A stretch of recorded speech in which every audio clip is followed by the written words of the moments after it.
स्वागत है आप सभी का साइंस एंड फन पे। जय हिंद जय भारत।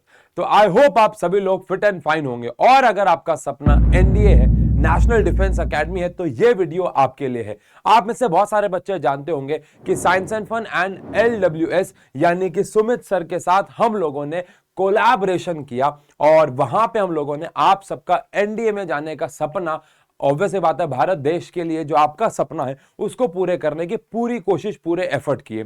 अब जिसका काम उसी को साजे, यानी कि एनडीए 1 2025 की हर एक छोटी से छोटी और बड़ी से बड़ी डिटेल लेके आए हैं आपके लिए सुमित सर।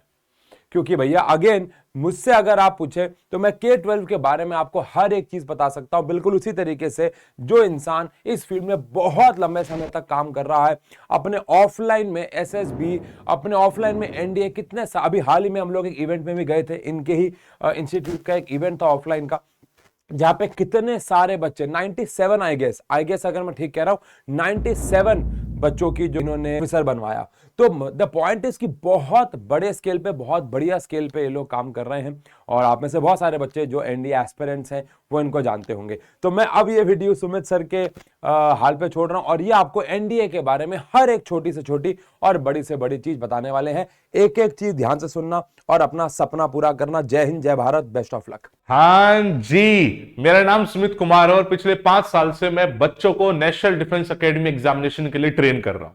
ये एग्जामिनेशन स्टेप बाय स्टेप होता है। सबसे पहले रिटन एग्जाम होता है, फिर एसएसबी होता है, फिर मेडिकल, फिर मेरिट एंड फिर जाके बच्चा नेशनल डिफेंस एकेडमी ज्वाइन करता है एज कैडेट। आज की डेट में कई सौ कैडेट नेशनल डिफेंस एकेडमी में अपने स्टूडेंट है और रिटर्न तो ना जाने कितने ही हजार बच्चों का निकल चुका है। आज की इस वीडियो में आपको कंप्लीट डिटेल बताने वाला हूं about NDA, national defence academy के बारे में भी and national defence academy examination के बारे में भी, कि भाई कब एग्जाम होता है, क्या एलिजिबिलिटी है, एग्जाम क्लियर करने के बाद नेक्स्ट स्टेप क्या होता है, फिर उसके बाद ट्रेनिंग कैसे होती है, प्रमोशनल एस्पेक्ट क्या है, सब कुछ आपको डिटेल में बताने वाला हूं।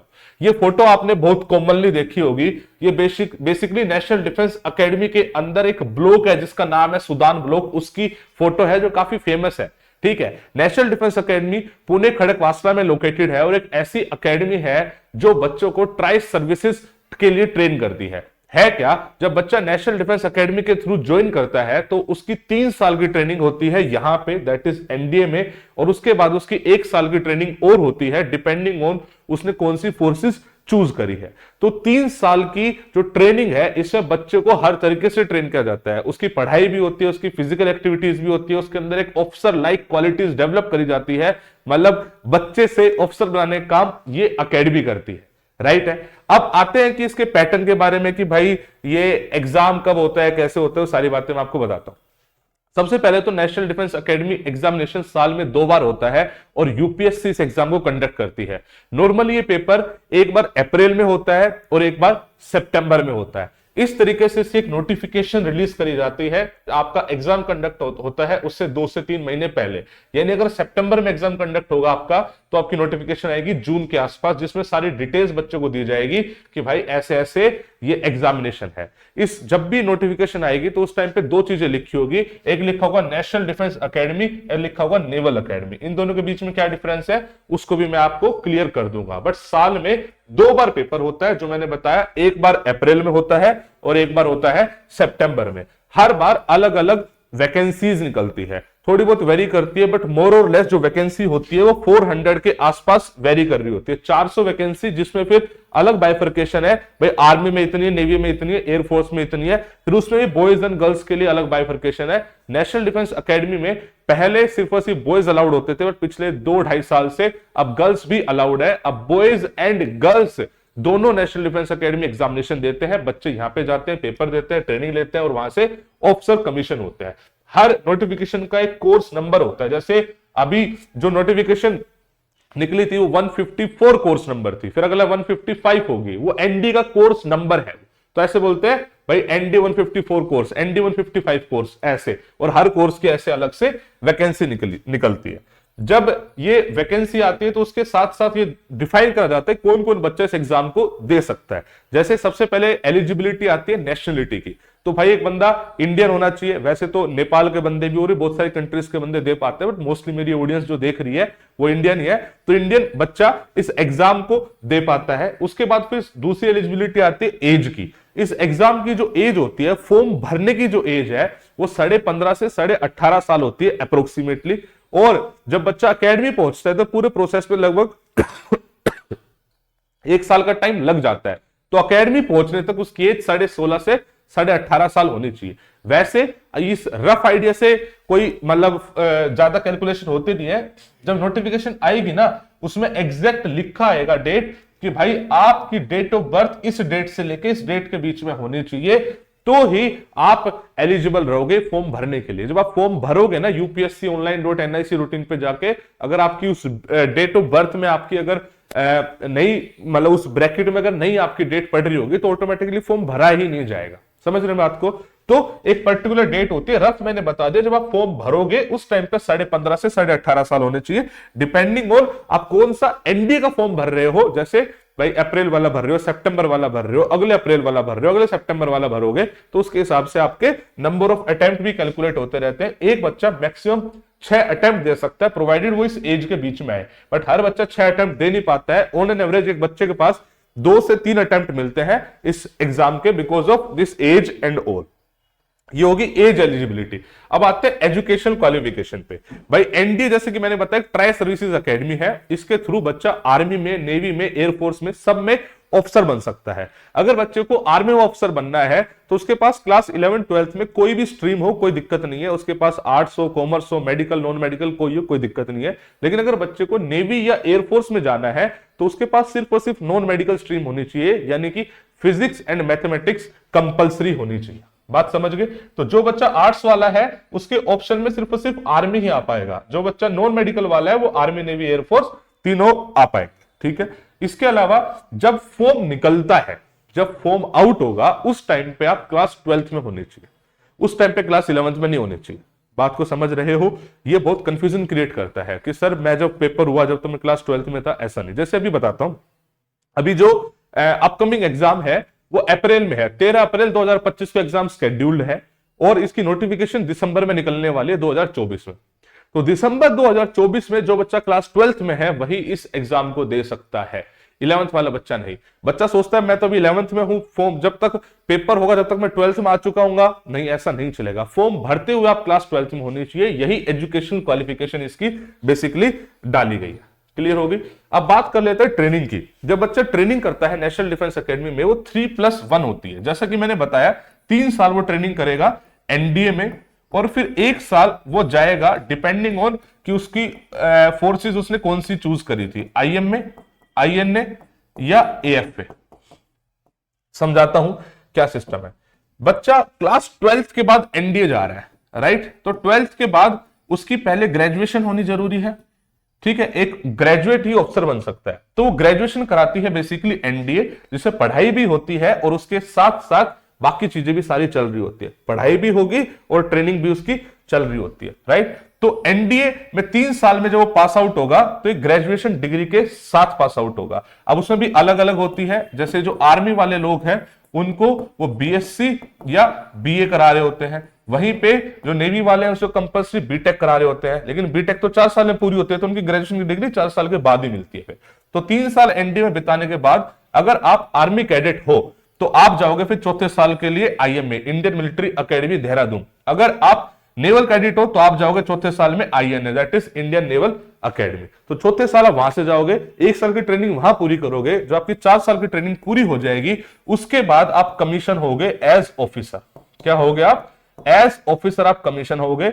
अगर आप आर्मी में गए हो तो पहली पोस्टिंग, आपकी जो पहली पोस्ट होगी उसका नाम होगा लेफ्टिनेंट, आईएनए गए हो तो उसका नाम होगा सब लेफ्टिनेंट, अगर आप एएफ पे गए हो तो उसका नाम होगा फ्लाइंग ऑफिसर। तीनों सेम ही है, बस तीनों फोर्सेस के हिसाब से अलग अलग नामकरण दे दिए गए हैं, बाकी it is all basically same. तो ये हो गया, ये कंप्लीट ट्रेनिंग का मॉड्यूल हो गया। जब आप कमीशन हो गए तो आप ग्रेड ए ऑफिसर बन गए, ग्रेड ए ऑफिसर। और भारत देश में सबसे ज्यादा इन टर्म्स ऑफ सैलरी बात करोगे तो यहीं के ऑफिसर्स की होती है। ठीक है, ऑफिसर्स में भी फोर्सेस के ऑफिसर्स की होती है। क्लियर होगी ये वाली बात? ट्रेनिंग वाली बात भी क्लियर होगी। अब आ जाते हैं कि एग्जाम पैटर्न पे। जो अपना एग्जाम पैटर्न होता है बेसिकली इस हिसाब से डिजाइन है। सबसे पहले आपका रिटन एग्जाम होगा, जो मैंने अभी आपको बातें बता रहा था कि सितंबर में एग्जाम होता है या फिर अप्रैल में एग्जाम होता है, तो रिटन एग्जाम होता है। रिटन एग्जाम को अप्रोक्सीमेटली हर साल 5.5 से लेके 6 लाख बच्चा फॉर्म भरता है, जिसमें से केवल और केवल अप्रोक्सीमेटली 8,000 बच्चा उस एग्जाम को क्लियर कर पाता है। ये जो 8,000 बच्चा क्लियर करता है, इसको बोलते हैं इसने रिटन पास कर लिया। जब बच्चा रिटन पास कर लेता है, उसके बाद उसकी नेक्स्ट स्टेज होती है एसएसबी। एसएसबी एक 5 दिन का इंटरव्यू प्रोसेस है, 5 डेज का इंटरव्यू प्रोसेस है, जिसमें बच्चे की ऑफिसर्स लाइक क्वालिटी को जज करा जाता है। आपको जानने की जरूरत भी नहीं है कि ऑफिसर लाइक क्वालिटी क्या है, वो तो जो जज कर रहे हैं उनकी टर्म है। लेकिन बेसिकली बच्चे की पर्सनैलिटी का टेस्ट होता है इन 5 दिनों में। इसकी भी अलग अलग स्टेज है, स्टेज 1, स्टेज 2, बट 5 दिन तक बच्चों को ये जज करा जा रहा है कि भाई साहब क्या ये बच्चा अफसर बनने के लायक है या नहीं है। जो बच्चा लायक पाया जाता है उसको 5 दिन के बाद वो बोलते हैं कि ही इज रिकमेंडेड, उसको रिकमेंड कर देते हैं। जब बच्चा रिकमेंड हो जाता है, फिर उसके मेडिकल टेस्ट होते हैं और अल्टीमेटली फिर मेरिट बनती है, और उसमें से फिर जितनी वैकेंसी होगी वो फिर अल्टीमेटली एकेडमी ज्वाइन करते हैं। क्या ज्वाइन करते हैं? वो एकेडमी ज्वाइन करते हैं। तो ये स्टेज वाइज प्रोसेस है।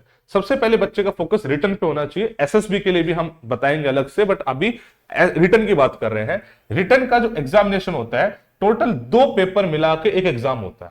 पेपर जैसे सपोज करो 13 अप्रैल को पेपर है, तो 13 अप्रैल को एक्चुअली आपके 2 पेपर होंगे। पहला पेपर मैथमेटिक्स का होगा, दूसरा पेपर आपका जीएटी बोलते हैं, जिसकी फुल फॉर्म होती है जनरल एबिलिटी टेस्ट। दोनों ही पेपर आपके 2.5 घंटे के होते हैं। मैथमेटिक्स का पेपर आपका 300 नंबर का होता है, जीएटी का पेपर आपका 600 नंबर का होता है। मैथमेटिक्स में टोटल आपके 120 क्वेश्चन आते हैं और जीएटी में आपके 150 क्वेश्चन आते हैं। जिनकी सिलेबस की बात कर ले तो मैथमेटिक्स का जो सिलेबस होता है वो आपका क्लास 11th एंड 12th का जो सिलेबस है वही सिलेबस होता है, बट ऑब्वियसली एनसीईआरटी से थोड़ा सा ऊपर होता है। तो जो आपकी एनसीईआरटी में अलजेब्रा, कैलकुलस, मतलब ट्रिग्नोमेट्री, यही जो सिलेबस है, यही एनडीए का सिलेबस है, वही जेई का भी सिलेबस होता है। ये जेई के एग्जाम से इसका नीचे होता है, एनसीईआरटी से ऊपर होता है। पीवाईक्यूज वगैरह उठाओगे तो आपको समझ में आ जाएगा किस तरीके से क्या पूरा सिनेरियो है। तो ये पूरा आपका मैथमेटिक्स का सिलेबस है। वहीं पर हम जब बात कर लेते हैं जीएटी की, GAT that is general ability test, उसको 3 पार्ट्स में डिवाइड करा गया है। पहला होता है इंग्लिश, दूसरा होता है साइंस, तीसरा होता है GK. English is competitive English, competitive English में जिसमें वोकैबुलरी, ग्रामर, ये सब आता है। Science is 9th and 10th की बेस्ड साइंस होगी, जिसमें बेसिकली आपका आएगा भाई physics, biology, chemistry, 9th 10th based आपकी बेसिकली ये साइंस होगी। क्लियर होगी? इसके अलावा जो जीके बच गया उसमें हिस्ट्री, ज्योग्राफी, पॉलिटी, इकोनॉमिक्स, ये सब होगा। तीनों सेक्शन से 50-50-50 क्वेश्चन आते हैं, तो टोटल क्वेश्चन हो गए 150, 150 क्वेश्चन टोटल होते हैं। ठीक है, तो ये आपको कॉन्स्टिट्यूट करता है जीएटी। इसके बाद होता क्या है कि आपको दोनों ही पेपर में अलग से भी पास होना होता है और एक ओवरऑल भी पास होना होता है। क्या होती है? कट ऑफ होती है, जिसको ओवरऑल कट ऑफ बोलते हैं, इसको सेक्शन कट ऑफ बोलते हैं। जैसे समझाता हूं मैं कि पेपर हुआ 900 मार्क्स का, जिसमें से 300 का है मैथमेटिक्स का और 600 का है जीएटी का। तो आपको कम से कम 25% मार्क्स, वैसे चेंज होता रहता है, नॉर्मली 25% मार्क्स आपको लाने पड़ेंगे मैथमेटिक्स में, यानी कम से कम 75 नंबर, और कम से कम 25% यानी 150 नंबर आपको यहां पे लाने पड़ेंगे। इसको बोलते हैं सेक्शनल कट ऑफ। और दोनों पेपर मिला के अप्रोक्सीमेटली 300, 300, 350 आज की डेट में जो कट ऑफ चल रही है, इतने मार्क्स आपको लाने पड़ेंगे। जब इतने मार्क्स आएंगे तब बोला जाएगा कि आपका पेपर क्लियर हुआ है। तो 900 में से 300, 350 मार्क्स, प्रोवाइडेड दोनों में अलग अलग सेक्शनली पास हो रखे हो। इसको बोलते हैं कि आपने पेपर पास कर लिया। जब पेपर पास कर लिया तो फिर आपकी एसएसबी की स्टेज आएगी। 900 नंबर का ये पेपर होता है, 900 नंबर की ही एसएसबी होती है, और टोटल जो मेरिट बनती है वो 1800 में से बनती है। 900 इसके जुड़ेंगे, 900 एसएसबी के जुड़ेंगे, और टोटल 1800 में से आपकी फाइनल मेरिट लिस्ट बनेगी। वो जो मेरिट लिस्ट बनेगी फिर उसके हिसाब से रैंक्स बेसिकली आती है। ठीक है जी, ये बात मैंने आपको यहां पे समझा दी। आगे बढ़ते हैं। जब आप कमीशन होगी, जैसे कि मैंने बताया था कि अगर आप आर्मी में गए तो आपकी पहली पोस्ट का नाम लेफ्टिनेंट होगा, नेवी में गए तो सब लेफ्टिनेंट होगा, एयरफोर्स में गए तो फ्लाइंग ऑफिसर होगा। उसके 2 साल के बाद आपका प्रमोशन होके आर्मी में हो तो आप कैप्टन बन जाओगे, नेवी में लेफ्टिनेंट बन जाओगे या फ्लाइंग लेफ्टिनेंट बन जाओगे। ये नहीं है कि यहाँ का लेफ्टिनेंट और ये बड़ा हो गया, छोटा हो गया, ऐसा कुछ नहीं है, बस पोजीशंस के नाम है। यहाँ का कैप्टन, यहाँ का लेफ्टिनेंट, यहाँ का फ्लाइंग लेफ्टिनेंट, सब सेम है। उसके बाद major, lieutenant commander, squadron leader, lieutenant colonel, commander, wing commander, इधर फिर colonel, captain, group captain, then colonel, captain, group captain, brigadier, commodore, air commodore, major general, rear admiral, air vice marshal, marshal, lieutenant general, vice admiral, air marshal, the general admiral, air chief marshal, जिसको हम chief बोलते हैं। ये promotion aspect है इतने इतने सालों में। एनडीए बेसिकली एक ऐसी एंटिटी है जो परमानेंट कमीशन है, यानी आपको एटलीस्ट 54 ईयर्स तक तो आपको सर्विस करनी ही करनी है। डिपेंडिंग ऑन आपकी परफॉर्मेंस कैसे रही, आपके प्रमोशन कैसे हो रहे हैं, तो आप आगे बढ़ सकते हो, अप टू 60 ईयर्स आप जा सकते हो। तो it is a permanent commission. और आफ्टर रिटायरमेंट आपको पता है कि फौज में पेंशन वगैरह वो सब तो होती है, बहुत ही ज्यादा होती है, मतलब जो भी आप सोच सकते हो उस सबसे बहुत ऊपर है। फौज आपको मतलब डिफेंस फोर्सेस में अगर आप ऑफिसर बन गए तो आप बेसिकली एक एसेट हो, आप इंडियन आर्म फोर्सेस के लिए एक एसेट हो। अब वो आपका ध्यान रखेंगे हर एक चीज के लिए, राइट। तो एसेट्स का तो मतलब ध्यान रखा हर तरीके से जाएगा, चाहे वो किसी भी एस्पेक्ट में हो, फाइनेंशियली हो, आपके लिए सर्विसेज हो, सब कुछ फौज आपका ध्यान रखती है। मेडिकल से लेके हर एक चीज का फौज आपका ध्यान रखती है। अगर सैलरी की बात करें तो सैलरी के भी लेवल्स होते हैं। तो जैसे लेफ्टिनेंट जो आपकी गेस्टेड ऑफिसर पोस्ट है वो लेवल 10 पे आती है, और ये सबसे हाईएस्ट इनकम है। अगर बंदा गवर्नमेंट जॉब कर रहा है तो ये हाईएस्ट इनकम है। इसे भी डिपेंडिंग ऑन बहुत सारे फैक्टर्स आपकी सैलरी 56,100 से लेकर 1,77,500 तक जाती है। उसके बाद जैसे जैसे प्रमोशन होते रहेंगे वैसे वैसे आपकी सैलरी आज के हिसाब से बढ़ती रहेगी। बाकी तो मतलब ये over a period of time change होते रहते हैं। बट मैं इतना बताना चाह रहा हूं कि इंडिया में सबसे ज्यादा सैलरी एस्पेक्ट यहीं पर है, इससे ज्यादा किसी और ऑर्गेनाइजेशन में सैलरी है नहीं। जो भी बच्चा फोर्सेस को ज्वाइन करता है, पहली बात तो सैलरी के लिए ज्वाइन कर नहीं रहा होता है, बिकॉज ये पैशन है, मतलब दिस इज एक्चुअली पैशन। बच्चा देश की सेवा के लिए ये पैशन की तरह इसको फॉलो करता है, और जो लाइफ है वो अलग ही लेवल पे है। जो बच्चा जानता है वो जानता है। होता क्या है कि बहुत बच्चे को ना प्रॉपर गाइडेंस ही नहीं मिली होती है, उसको पता ही नहीं होता है कि एक्चुअली में इस जगह पे जाना कैसे है, व्हाट इज एनडीए। बहुत लोगों को जब उसकी एज खत्म हो जाती है तब उसको पता लगता है कि ऐसा भी मेरे पास कुछ ऑप्शन था। तो हम बेसिकली उसी के लिए बच्चों को गाइड करते हैं। अलग अलग हमने, अगर आप ऐप में चेक करोगे तो अलग अलग कोर्सेज भी निकाले हुए हैं, जिस कोर्सेज में बच्चों गाइड कर रहे हैं, रिटर्न के लिए, एसएसबी के लिए, हर चीज के लिए बच्चों गाइड कर रहे हैं कि भाई साहब आप आओ, पढ़ो, इतनी अच्छी अपॉर्चुनिटी है, इसको ग्रैब करो। यहां पे क्या हो रहा है कि जैसे बच्चा क्लास 12 पास कर ले रहा है वो अपने करियर में सेटल हो जा रहा है। क्लास 12 के बाद वो बच्चा एकेडमी चला गया, वहीं से उसकी ग्रेजुएशन होनी है, वहीं से सब कुछ होना है। अब उसकी करियर रिलेटेड किसी टाइप की कोई टेंशन ना पेरेंट्स को बची है ना उसको बची है। अब तो जो चीजें चल रही है उसको उस रूटीन को फॉलो करना है और अपने स्किल्स डेवलप करने हैं, अपनी पर्सनैलिटी डेवलप करनी है, ताकि आप एक अच्छे ऑफिसर बन सको। ऑफिसर तो बनोगे ही, अच्छे ऑफिसर की बात होती है। तो क्लास 12 के बाद इससे बेहतरीन अपॉर्चुनिटी कुछ नहीं होती है। जो बच्चा नॉन मेडिकल साइंस का है, इंजीनियरिंग की तरफ जाना चाहता है, तो यहाँ पे इंजीनियरिंग का ऑप्शन भी दे रही है। आपको पता ही होगा, जैसे मैंने बताया कि नेवी में बीटेक कराई जाती है तो आप इंजीनियर बनोगे, एयरफोर्स में बीटेक कराई जाती है तो वो टेक्निकल बैकग्राउंड भी आप चूज कर सकते हो। जिसको सिर्फ आर्मी में जाना है, आर्मी में बीटेक नहीं होती इस एंट्री से, उसके लिए दूसरी एंट्री है टेक्निकल एंट्री स्कीम, वहां से आप जा सकते हो। बट ओवरऑल क्लास 12 के बाद it is a great opportunity. Form तो क्या ही मतलब 100 रुपए का फॉर्म होता है, वो भी गर्ल्स के लिए माफ होता है, ठीक है। 100 रुपए केवल फॉर्म है, आपको फॉर्म भरना है, तैयारी करनी है और पेपर को देना है। दूसरी बात है पेपर इसका बहुत ज्यादा मुश्किल भी नहीं होता है, बस राइट स्ट्रेटेजी चाहिए। अगर आपको ढंग की गाइडेंस मिल जाए तो बहुत इजीली इस एग्जाम को क्लियर किया जा सकता है। इस एग्जाम के लिए बहुत ज्यादा हाई फाई बंदा नहीं चाहिए कि भाई बहुत ज्यादा इंटेलिजेंट चाहिए, नहीं, एक एवरेज बच्चा भी इस एग्जाम को क्लियर कर सकता है। मैं अगर पिछले 5 साल की अपनी स्टोरी बताऊं तो जिस भी बैकग्राउंड में आप एग्जिस्ट कर रहे हो, कोई बच्चा बोलेगा सर मैं फाइनेंशियली बहुत ही वीक हूं, मेरी इंग्लिश कम्युनिकेशन वीक है, या कुछ भी, आप कुछ भी इमेजिन कर लीजिए, जो भी आप बैकग्राउंड आप सोच सकते हो ना, हर बैकग्राउंड का बच्चा आज की डेट में नेशनल डिफेंस एकेडमी में अपना बच्चा, मैं अपने स्टूडेंट की बात कर रहा हूं, अंडर ट्रेनिंग है। तो पॉइंट इस करने वाले तो कर ही जाते हैं, बहाने बनाने वाले बहाने बनाते रह जाते हैं। अगर आप करने के लिए इच्छुक हो तो आज की डेट में गाइडेंस की कमी नहीं है, बहुत ही अफोर्डेबल फीस में हम इस चीज को प्रोवाइड कर रहे हैं। You can take guidance and अपना करियर सिक्योर कीजिए, देश की सेवा कीजिए, पेरेंट्स को प्राउड फील कराइए, बस इससे ज्यादा आपको क्या ही बोलना चाहिए। ठीक है जी, तो कोई और डाउट हो तो कमेंट सेक्शन में जरूर बताइएगा। सी यू सून। जय हिंद, जय भारत।